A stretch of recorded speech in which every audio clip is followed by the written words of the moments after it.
Welcome to RestoreLiberty.us and a new feature we're doing called What's the Facts? Our first episode here is going to concentrate on what's the facts regarding the Ohio Redistricting maps and the current issues we're having with that.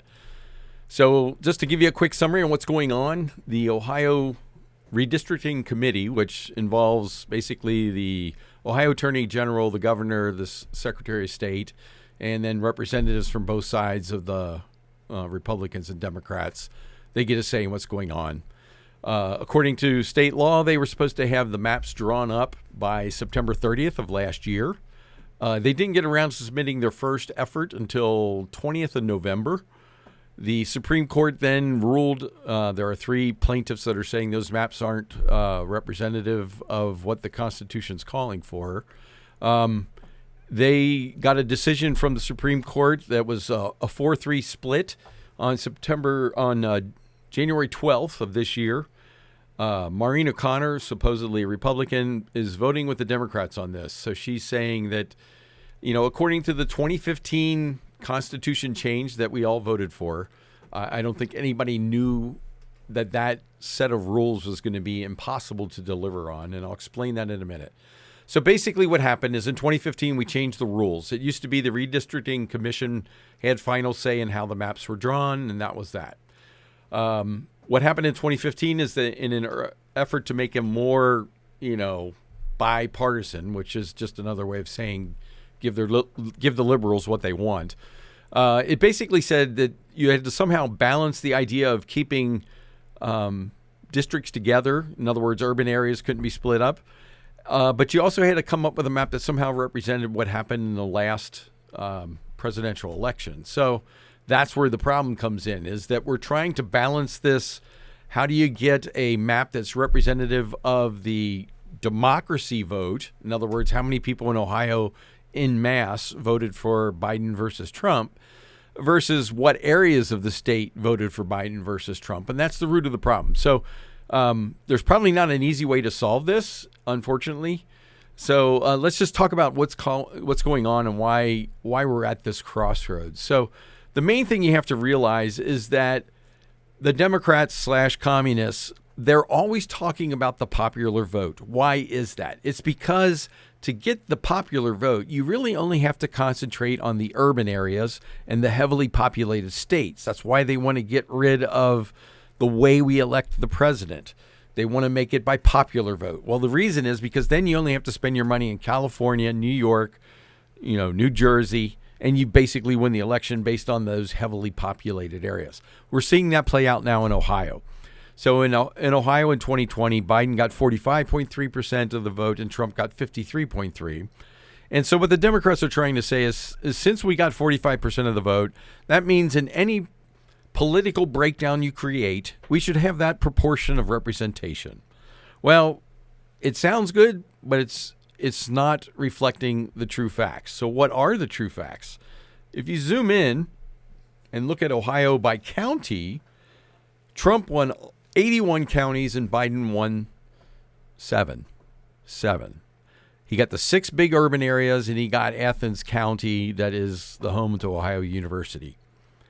And in those 7 counties, Biden won by an average of 8%. He got 58% of the vote in those counties, but on average. I think the high was 62. If you look at Trump, his average win in the counties that he won was 70%. In other words, he won each of those 70-30. That's a 40% advantage.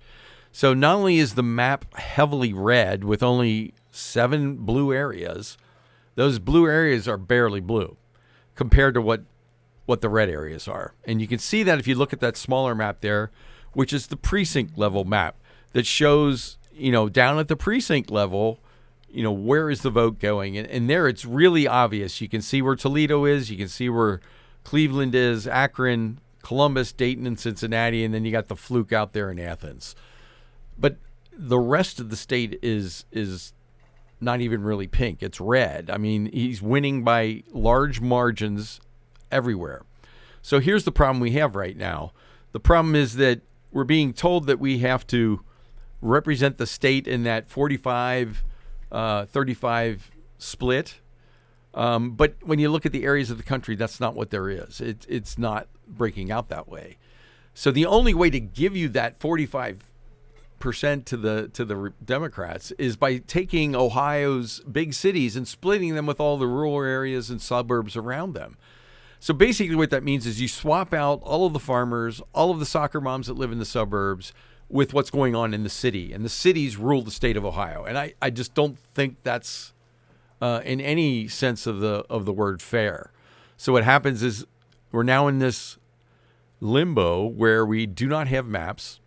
You've been forced to file, if you want to be a candidate for any of the offices beyond the precinct level, you don't know where the lines are. So we don't know where the 27th district's going to wind up. We don't know where District 1 of the U.S. House of Representatives is going to line up. I live in Colerain County. It's been shown in the previous map it was part of Warren Davison's district. In the map before that, it was part of Shabbat's district. They're just no final word yet on what's going to happen. And so we're supposed to have a primary on May 3rd, and we don't even know where the lines are drawn yet. That's a huge problem. Unfortunately, there's almost no way for us as citizens to affect this. It's now, with the lawyers. We made the foolish mistake of changing the rules in 2015. We thought we were trying to help. It actually made things much, much worse. The only way to get that split is by gerrymandering the cities into the suburbs and into the rural and farm areas of Ohio, which, as you can see, 81 counties are Republican and only 7 of them aren't. It's just absolutely crazy. How do we affect it? What we're going to do is on the website, we'll give you the names of the people on that board of redistricting. And that's sort of the best we can do right now, other than to pressure the legislature to maybe say, hey, we've got to have something in place. We're supposed to have an election on May 3rd. Currently, there's no way to have that election because we don't even know where the lines are. They're talking about, I've heard talk that we might even push the primary off to August, which is only 3 months before the election. So basically, you have very little time to put together a campaign after you win the primary. It's putting everybody in a really difficult position, and it's just uncalled for. The maps were supposed to be here by September 30th of last year. That's 5 months ago. So it's almost been half a year since we've supposed to meet this deadline. The Ohio Supreme Court is going to hold the redistricting committee in contempt of court. If by Wednesday at noon they don't have new maps, I don't know how they're going to do it. As far as I know, they haven't even met again. So we're in this really weird constitutional crisis here in Ohio. The best I can do is say, contact your representatives, let them know how concerned you are about this, how we need to be a representative government, not this crazy idea of the cities should rule the entire state. But we'll keep you up to date. Please check back to the website, whenever you can. We're trying to keep it current. We're trying to keep it up to date. So check back to restoreliberty.us. We're going to have the notes for this. You can get to those maps that I just showed you. I'll have the links to what the ruling was from the Redistricting Commission and the Supreme Court. You can check all of that there. Otherwise, stay tuned, and we'll try and get you some more information as soon as we can. We'll be back with more What's the Facts, and we've got a new podcast coming out this week as well for the Restore Liberty podcast. So thanks for tuning in. Look forward to hearing from you. If you got any ideas, give us a note at info@restoreliberty.us, and you can leave a text or a voicemail at 513-400-5832. Thank you, and have a great day.